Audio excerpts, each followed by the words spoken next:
Hello guys, ito nais kong i-share itong aking mga coins collection.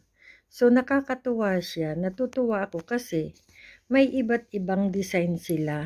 Oh, tulad nito, kabayo. Tapos ito hindi ko alam kung anong bansa ito kasi ang sulat niya.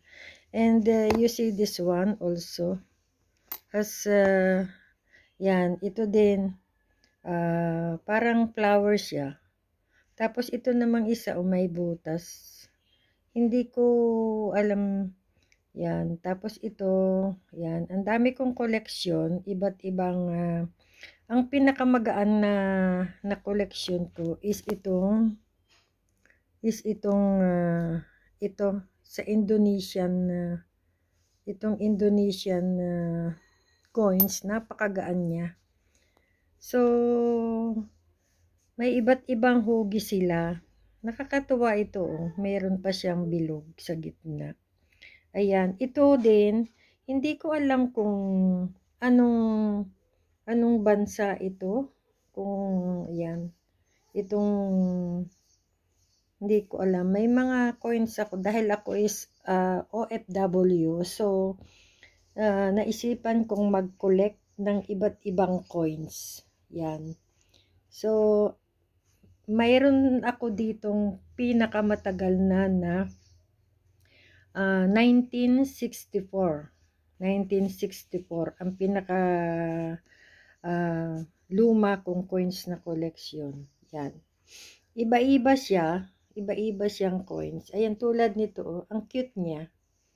O, diba? Tapos ito naman yung coins ng mga Moroccan coins naman ito. Mayroong 20 cents, ayan, mayroong half cents. Ibig sabihin nun yung half cents is 10 cents, yan. May 20, yan, may 5 dirham, yan. So, ayan.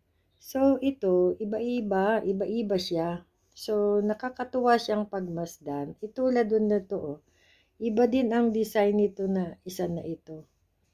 Diba? So, natutuwa akong mag-collect ng iba't ibang coins dahil nga ako isang OFW na almost 22 years na akong OFW. So, naisipan kong mag-collect.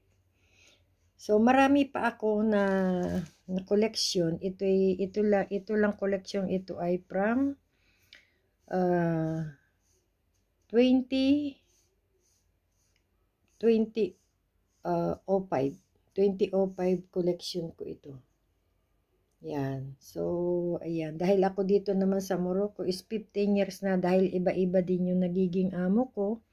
Kaya nakaka-collection din ako ng iba't ibang uri ng coins. So, ayan. Sana nag-enjoy din kayong panoorin ang iba't ibang hugis at disenyo ng mga coin collection ko.